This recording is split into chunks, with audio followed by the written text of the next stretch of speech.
Bien, a continuación con el tema selección objetiva y resolución contractual, jurisprudencia y doctrina aplicada, vamos a presentar al señor Luis Mariscal y Ena Lucén Acosta del Tribunal Administrativo de Contrataciones Públicas. Luis Mariscal, abogado panameño con destacada trayectoria en el sector público y en el ámbito académico. Actualmente se desempeña como magistrado vicepresidente del Tribunal Administrativo de Contrataciones Públicas, que a lo largo de su carrera ha ocupado cargos claves en instituciones como el Tribunal Electoral, la Presidencia de la República, el Ministerio de Economía y Finanzas y la Procuraduría de la Administración. También ha sido consultor en contrataciones públicas para diversas entidades nacionales e internacionales. Ena Lucén Acosta, abogada panameña con más de 15 años de experiencia profesional en los sectores públicos y privados. Se ha desempeñado en cargos de alta responsabilidad, actualmente como asistente del magistrado en el Tribunal Administrativo de Contrataciones Públicas, donde ha liderado procesos jurídicos complejos y asesorado en temas claves de contratación pública. Por favor, el aplauso para Luis Mariscal y Ena Lucén Acosta. Selección objetiva y resolución contractual, jurisprudencia y doctrina aplicada. Buenos días.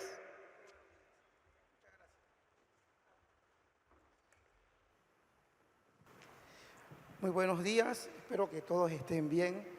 Nuestro agradecimiento a los organizadores por darnos un espacio para conversar, para hablar desde una perspectiva un poco científica de la regulación de la contratación del Estado y sobre todo de las perspectivas que podría tener el mercado público panameño frente a la inversión privada.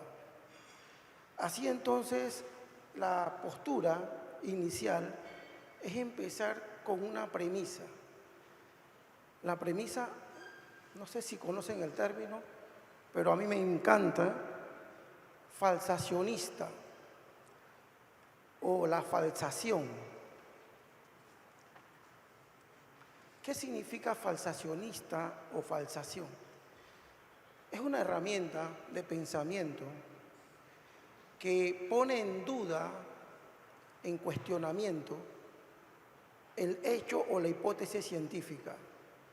Es decir, es científico aquello que puede ser cuestionado, que puede ser puesto en tela de duda, de juicio, que puede ser revertido. Y en el campo del derecho, nosotros tenemos hipótesis que no podemos cuestionar, que es la norma de derecho.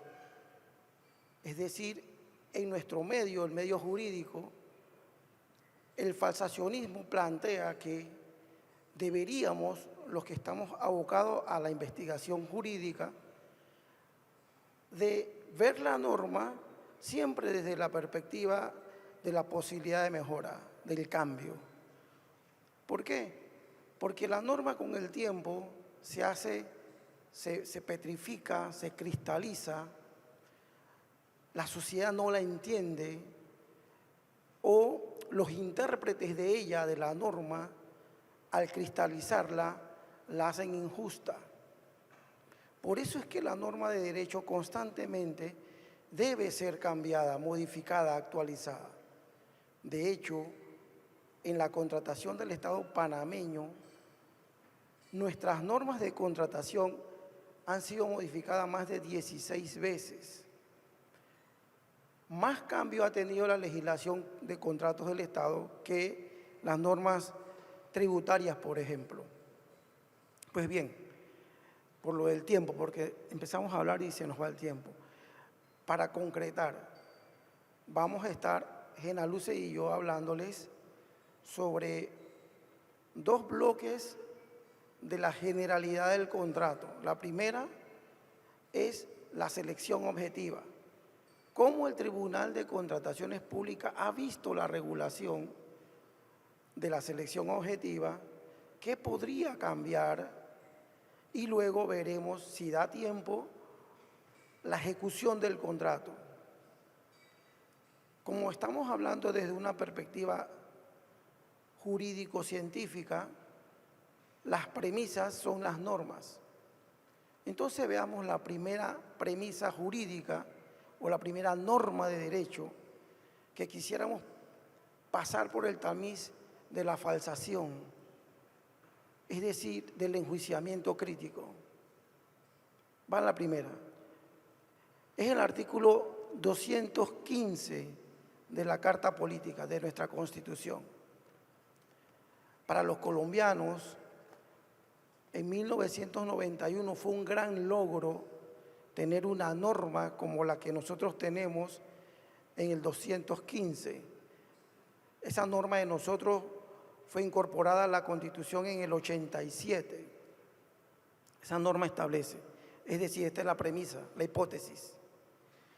Esta norma establece que las leyes de procedimiento se inspirarán, entre otros, en los siguientes principios: la simplificación de los trámites, la economía procesal y la ausencia de formalismos. Y concluye la norma constitucional diciendo: el objetivo de los procedimientos es el reconocimiento de los derechos sustanciales. Esa es una norma bien lograda por Panamá, que el tribunal ha rescatado desde hace 7 años para acá y ha puesto sobre las diversas propuestas, sobre los diversos recursos, y ha tratado de denunciar que la administración no tiene por qué ser formalista al momento, por ejemplo, de seleccionar a su contratista. Pero para ser más científicos, recordemos que de esta norma, el artículo 215 de la Constitución, que es aplicable a todas las instituciones del Estado, a todas, de ella se derivan garantías, derechos, prohibiciones muy relacionadas con la contratación pública. La primera es la garantía del artículo 32, constitucional también, que establece que toda persona que se sienta afectada en su derecho tiene la prerrogativa de presentar recursos ante los tribunales, debido proceso. Luego, la norma del artículo 49, que establece que todas las personas nacionales o extranjeras en Panamá tienen derecho a recibir servicios públicos de calidad. Luego, hay otras 2 normas que están en el mismo artículo, el 159, en el numeral 12 y en el numeral 14. La del numeral 12 dice o señala que es una obligación de todo servidor público buscar la eficacia de la función pública. La siguiente, del mismo artículo, establece que todos los parámetros contractuales, todo lo que tenga que ver con contratación, está regido por una ley formal. ¿Qué significa? Que tiene que nacer del Parlamento la regulación. No se vale regulaciones inventadas por juntas directivas ni por grupos de amigos. Luego, en el artículo 299 hay otra exigencia que establece que incluso las contrataciones directas tienen que estar en ley formal, tienen que nacer del Parlamento. No pueden haber procedimientos de contratación directa fuera de la ley formal. Y para terminar, respecto de estas subespecies o subhipótesis de normas a ser puestas al tamiz de la falsabilidad, están la de los intereses del Estado. Es el 266 quien dice: la finalidad de la contratación del Estado es lograr el mayor beneficio para la comunidad. No dice que para el gobierno o para la institución dice que para la sociedad, para el Estado. Y en esa misma norma se establece cómo se hace eso. Se señala que la contratación nace de la licitación, es decir, de la oposición. Luego, dos normas que vienen en el capítulo constitucional, todas estas normas, sobre la economía, que dicen, la competencia es lo más importante. Y es más, se prohíbe en la contratación las componendas. Tiene que haber apertura, libertad de comercio. Y para ello, la última norma constitucional que le menciono en este acápite es la prohibición a los servidores del Estado de contratar con la institución en donde ellos trabajan, de manera directa o de manera indirecta. No puede nadie contratar con una institución en la que tenga vínculos. Esas son las hipótesis científico-normativas de la cual se desprende lo que hemos nosotros denominado en el tribunal antiformalismo. Así que bueno, ahora con ENA vamos a estar viendo casos concretos de antiformalismos. Buenos días. Sí. Vamos a mencionar pues, de manera sucinta algunos precedentes del tribunal en materia de antiformalismo. Como primer punto tenemos pues, un recurso de impugnación que fue presentado en contra de un acto público cuyo objeto contractual era el suministro de escritorio, ¿verdad? Suministro de escritorios. Tenemos como antecedente que la empresa recurrente, su propuesta fue descalificada por la entidad considerando que ésta no cumplía debido a que cometió un error, o sea, colocó un número mal al identificar el número de acto público en el pacto de integridad. El tribunal pudo constatar de que el error en el pacto de integridad estaba en la declaración cuarta del pacto de integridad. También se pudo constatar que el pacto de integridad, que como sabemos es un formato estandarizado de la Dirección General de Contrataciones Públicas, tiene las generales, en su primer párrafo, las generales de las partes, ¿verdad? De la entidad contratante, su representante legal, así como el representante legal del proponente, la dirección y los datos de inscripción de registro público. Pues en este apartado también se incluye la descripción del objeto contractual, que estaba bien definido, y el número del acto público, que también lo identificó correctamente. Sin embargo, como mencionaba en la declaración cuarta, cometió un error en el último número, toda vez que en este formato estandarizado, además de las generales que se coloca el acto público, también en esta declaración cuarta hay un espacio para colocar el número de acto público. Y fue en este cuarto punto donde la empresa cometió el error. En ese sentido, el tribunal señaló que efectivamente el error que cometió este proponente en ese número de acto público no incidía pues, en el objeto contractual que estaba proponiendo, que no disminuía las garantías en el proceso, ¿verdad? Que su propuesta no dejaba de cumplir y que no se alteraba en nada pues, ni el precio ni efectivamente lo que estaba proponiendo. En ese sentido, el tribunal indicó que no era viable descalificar la propuesta, pues esto va en contra de todos los principios que rigen la contratación pública, ¿verdad?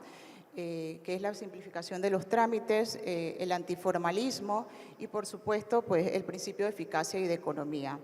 Debemos recordar que, en este sentido, debe prevalecer el cumplimiento de la finalidad del acto público sobre cualquier tipo de formalismo, pues que no incidan en la validez del mismo.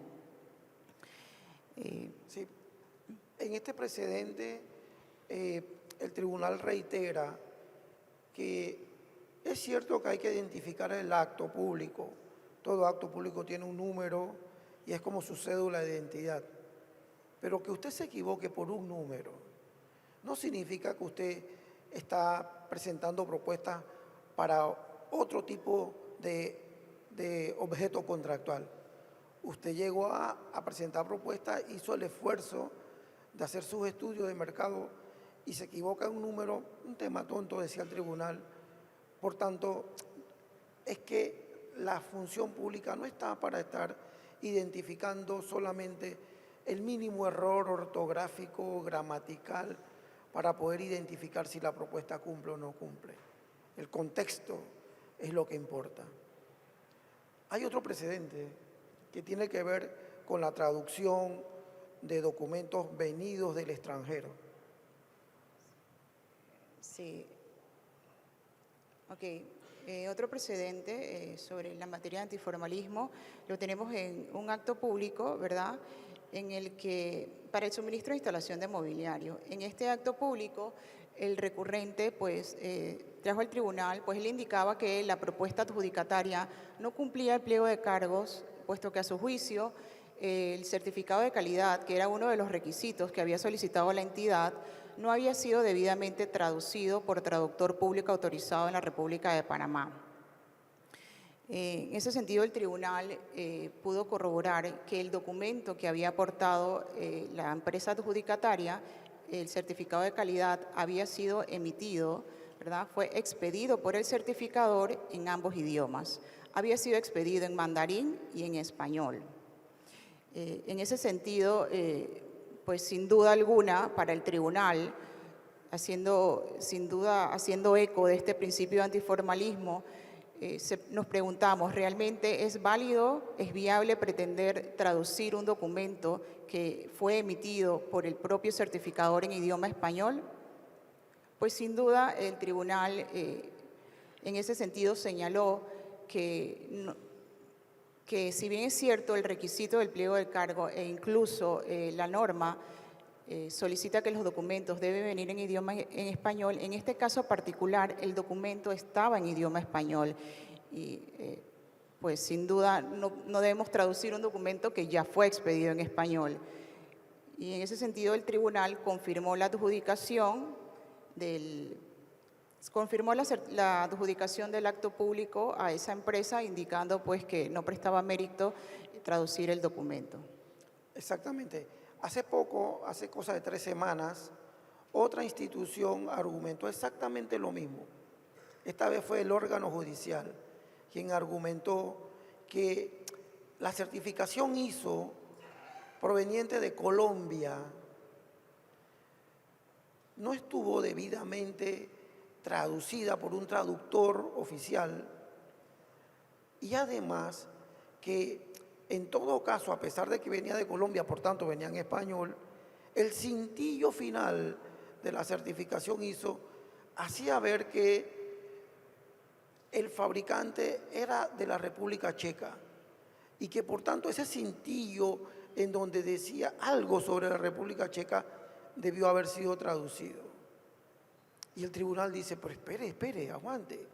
¿Usted qué estaba pidiendo? Certificación de calidad, de gestión de calidad. Y la empresa certificó que sus productos están gestionados con niveles de excelencia de calidad. Por tanto, y están en español. Por tanto, ¿por qué hay que estar traduciendo el cintillo final de la página tal? Así que el tribunal desechó ese argumento porque para el tribunal fue excesivamente formalista. La otra premisa, norma jurídica que vamos a poner al análisis de ustedes por la perspectiva falsacionista, son 2 artículos del reglamento. En esta ocasión vamos a tocar el tema de información virtual, información que consta en el Panamá Compra, versus aquella otra información que es adjunta o publicada como adjunto por los proponentes respecto de sus propuestas o que los propios funcionarios adjuntan como PDFs. Aquí entonces la premisa es cómo la regulación ve este contexto de información. Las 2 normas son, primero, el artículo 12 del reglamento, en donde se establece con claridad que, 1, las instituciones no pueden pedir información que consta en sus archivos. El Tribunal Electoral no puede pedir la cédula de nadie porque él es el que expide la cédula. La Caja de Seguro Social no tiene por qué pedir el pagisalvo de Seguro Social porque él es el que expide ese certificado. Y la otra cuestión que plantea esta misma norma, el artículo 12, es que hay que fiarse del registro de proponentes. Si la persona para registrarse como proponente presentó información ante la Dirección General de Contrataciones Públicas, el funcionario está en la obligación de verificar que esa información sobre el proponente primero consta en el Panamá Compra. Y si consta en el Panamá Compra, no tiene por qué pedirla. La segunda norma es el artículo 60 del reglamento, en donde se hace una curiosa distinción entre información proveniente de la plantilla creada por Panamá Compra e información adjunta.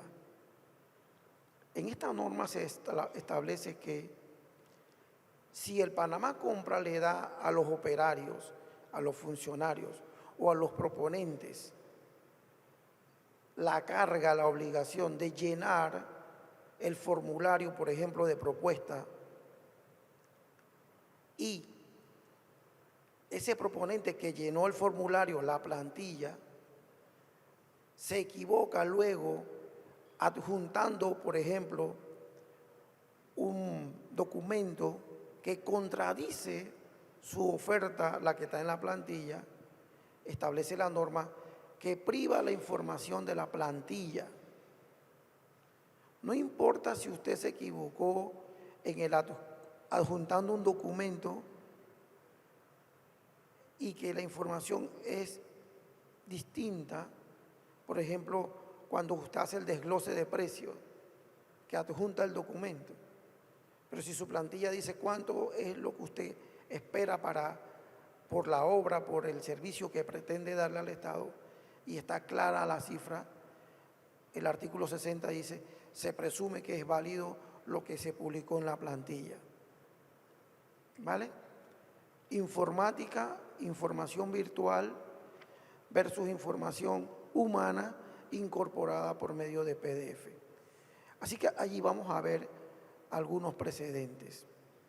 Hay un precedente que ahorita lo hablábamos Ena y yo, si conversarlo con ustedes o no, porque está medio confuso y está un poco complejo hablar de este precedente, porque no se trató de una decisión de fondo, fue una decisión interlocutoria, es decir, el tribunal no decidió quién tenía derecho o quién no tenía derecho, sino que el tribunal le cerró la puerta de entrada al recurso, inadmitió el recurso.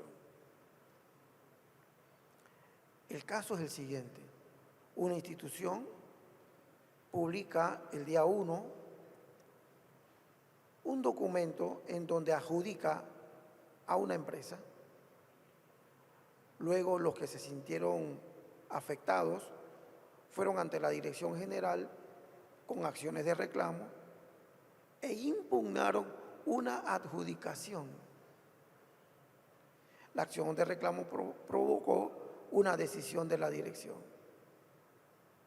Luego, la misma institución publica una segunda resolución en donde cancela el acto.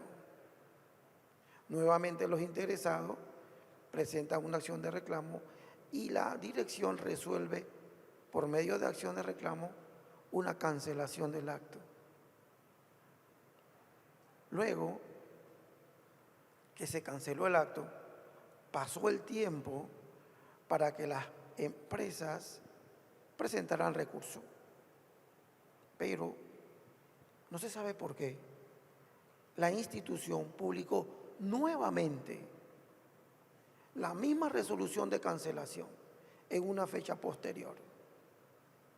Así que esta vez los que se sintieron afectados vieron la oportunidad de presentar recurso, porque se les había abierto la puerta, que al principio estaba cerrada, y presentan recurso.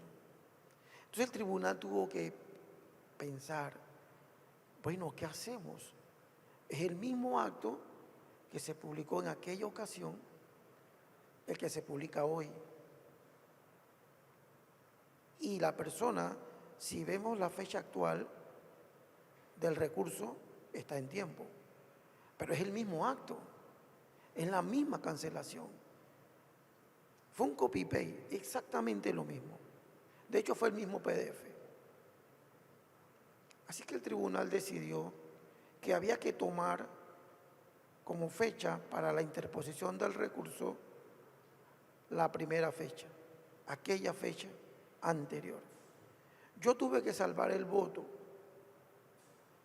porque yo dije, me parece que el único que tiene derecho para abrir la vía de los recursos es la propia institución. Y si ella decidió abrir la vía haciendo una segunda publicación de lo mismo, el tribunal no tiene competencias para decir que ese reabrir la vía, abrir nuevamente la oportunidad de recurso, no le es dable o no es competencia de la administración. Como les dije, tuve que salvar el voto. La mayoría de los magistrados dijeron, no, llegó tarde. Llegó tarde porque la institución publicó 2 veces lo mismo, solo que en fechas diversas. Pero aquí me parece que el centro de todo, para que lo pensemos, es ¿por qué una institución vuelve a publicar el mismo acto 2 veces?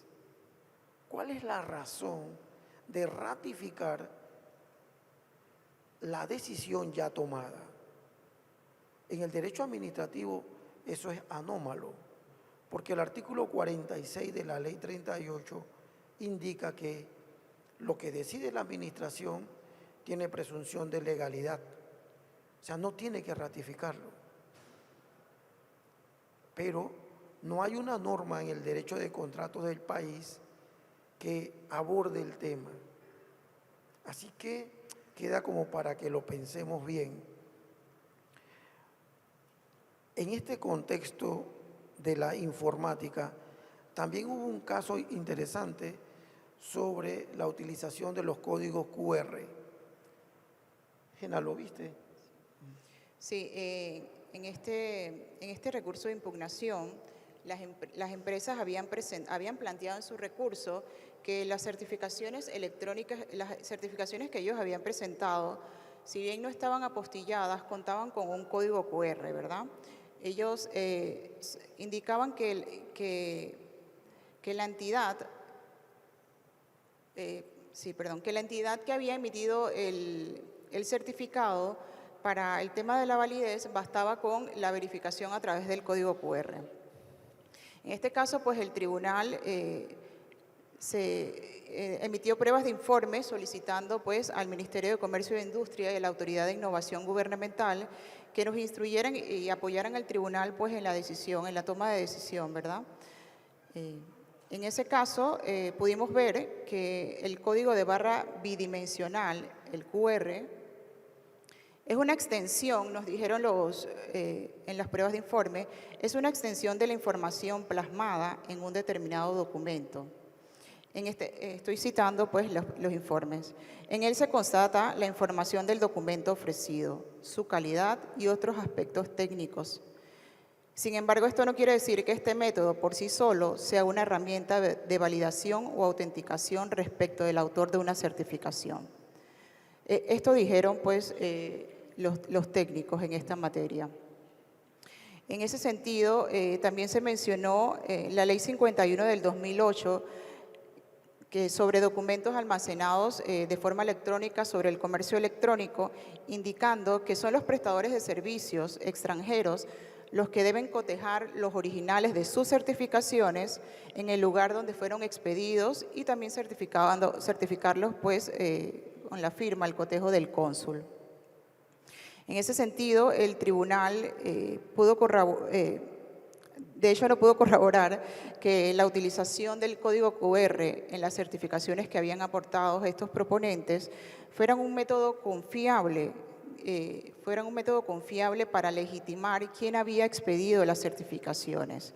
En ese sentido, pues se destaca que para que las certificaciones electrónicas tengan una fuerza, ¿verdad?, un valor, deben haber sido validadas por el ente regulador del estado donde se expidió y deben estar legalizados por vía diplomática o bien pues con el convenio de la apostilla y efectivamente pues estar traducidos al idioma español.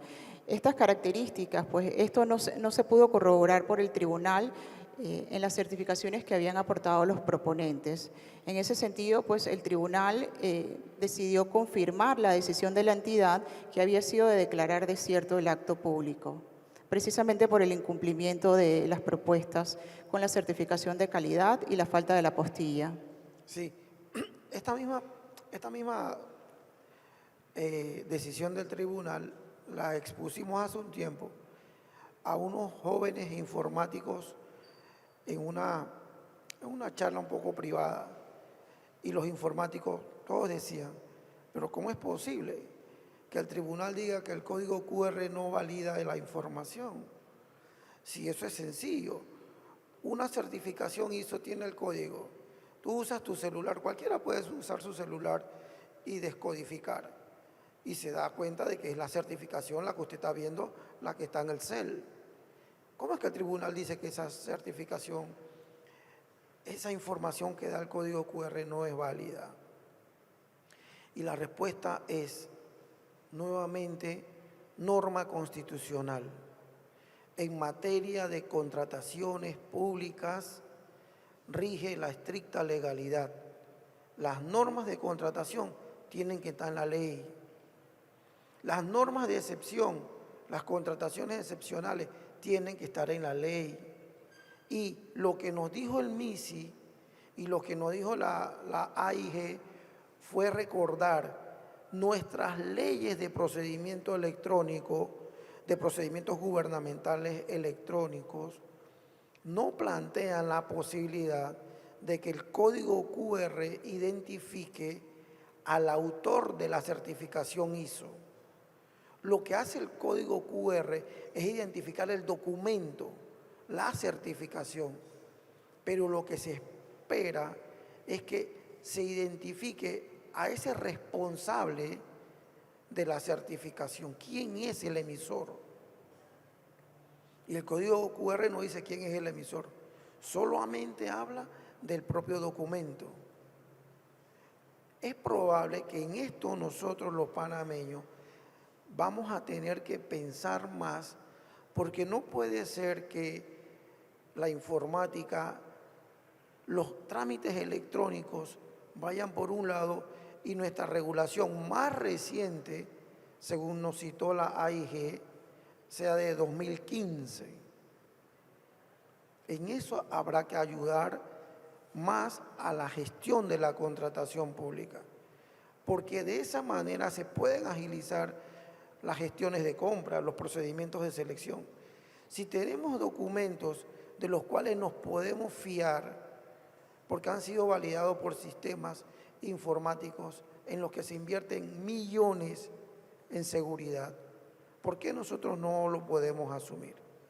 No obstante, en esto hay que andar con cuidado. En contratación pública, les reitero, aplica la reserva de ley, estricta legalidad.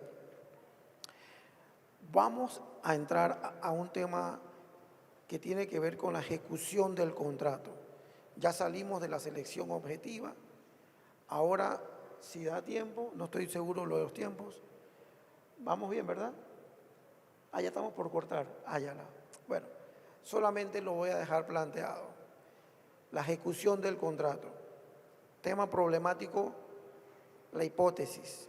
Artículo 129 de la ley. En este artículo se establece que las compañías de seguro, cuando el contratista incumple el contrato, solo tienen dos opciones: pagar el importe de la fianza de cumplimiento o sustituir al contratista y seguir ejecutando la obra.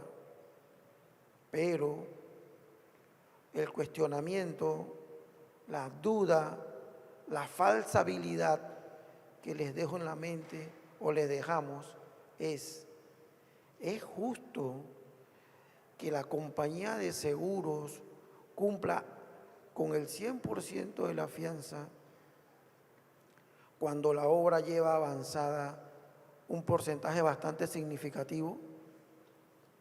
Yo tramité un caso Tocumen S.A. contra CNO, Odebrecht, 979 millones de balboa. Tocumen S.A., Odebrecht y el tribunal hicieron peritajes a la obra, a la Terminal 2, y todos concluimos en que la obra estaba terminada en un 99%. Pero Tocumen quería cobrar el 100% de la fianza de cumplimiento, porque es lo que dice la ley. Y al final le preguntamos a Tocumen, ¿y cuánto es lo que falta? 8 millones faltan.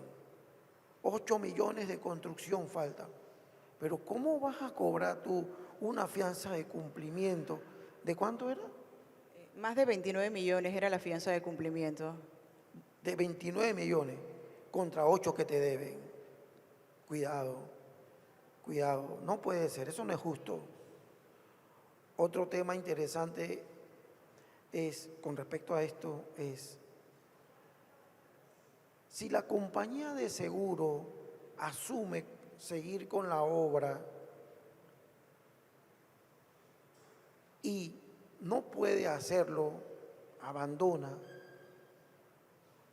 lo lógico será darle una segunda oportunidad para que busque a otro contratista y que éste sí termine la obra, o si ya cobró la opción de subrogarse, lo lógico no será que pague el importe de lo que falta.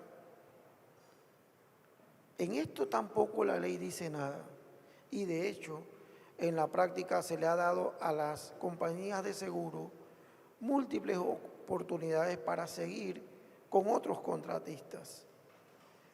¿Sí? La última duda que viene del derecho comparado con respecto a la subrogación. ¿Por qué tenemos que inhabilitar a las compañías de seguro por no haber cumplido con la terminación de la obra si el negocio de ellas no es hacer obras? Su negocio es el negocio de seguros. Es decir, ¿qué tipo de inhabilitación es esa? ¿La estamos inhabilitando por no ser una buena contratista, una buena constructora? ¿O la estamos inhabilitando por no haber podido terminar la obra? Pero no la podemos inhabilitar como compañía de seguros. Si ella cumplió con su derecho, tomó la opción. Era su derecho subrogarse. No sé, ¿qué tú opinas? Yo creo que sin duda estos puntos son temas muy importantes y que es un lado gris que tiene la norma y que podrían ser considerados en estos estudios que entendemos se están realizando para algunas modificaciones, porque el tema de las fianzas, el incumplimiento de los contratistas, la subrogación, da para mucho y sin duda en otras legislaciones tienen marcos regulatorios más claros, más específicos en este tema y ¿por qué no? Nosotros deberíamos tener algo parecido, similar, al menos que se adapte a nuestras realidades y los casos que ya tenemos, porque ya tenemos experiencia en esto, ya tenemos estos casos donde las aseguradoras efectivamente se han subrogado el contrato y pues no ha llegado a feliz término las obras. Sí. Para terminar con respecto a este tema, a esta hipótesis, si la aseguradora tiene mucho que perder porque tiene que pagar el importe, en mi opinión, injustamente del 100% de la fianza de cumplimiento en la actualidad, o tiene que subrogarse o puede subrogarse, es decir, la aseguradora tiene mucho que perder, pero ¿por qué la regulación no le permite a ella actuar como parte en los procesos? Han habido varios casos en donde las aseguradoras han llegado como tercero y han querido presentar pruebas, han querido argumentar obviamente a favor del contratista porque no quieren pagar o porque no quieren subrogarse. Y el tribunal y la Corte Suprema en amparo les ha dicho, ustedes no son parte, ustedes solamente tienen una limitación en el proceso, un escrito, aleguen allí y defiéndanse en ese único escrito. Pero es que tienen mucho que perder. ¿Cómo es que no pueden ser una parte activa del proceso? Y la Corte ha dicho, no, la regulación de contratación pública de Panamá solamente le admite a ustedes como un tercero para que den una simple opinión. Ustedes disculpen que en lugar de darles soluciones solamente le hemos dejado dudas, que les hemos dejado el sabor como que falta algo. Llevamos muchas cosas avanzadas en los trámites de contratación del país. Nuestro país es el único país del mundo en donde se resuelven conflictos precontractuales en el término de 30 días hábiles. Es el único país del mundo, en donde los conflictos de ejecución contractual se deciden en el término máximo de 6 meses. Hace poco yo estuve dando clase en el externado y los consejeros de Estado, eran 12 los que estaban al frente mío, me preguntaron luego si podíamos hablar aparte. Y yo le dije, con gusto. Y uno de ellos, que fue mi profesor, me pregunta, ¿cómo hacen ustedes para decidir esas cosas tan rápidamente? Y yo le pregunto, ¿y ustedes cuánto tiempo se demoran? Hombre, 12, 13 años. 12, 13 años en un contencioso contractual. ¿Pero para qué? ¿De qué sirve una decisión a los 12 años? Si los intereses públicos están de por medio. Tenemos cosas buenas, pero también otras que podemos mejorar, otras que son mucho más relevantes que estar acusando o acusándonos de corruptos.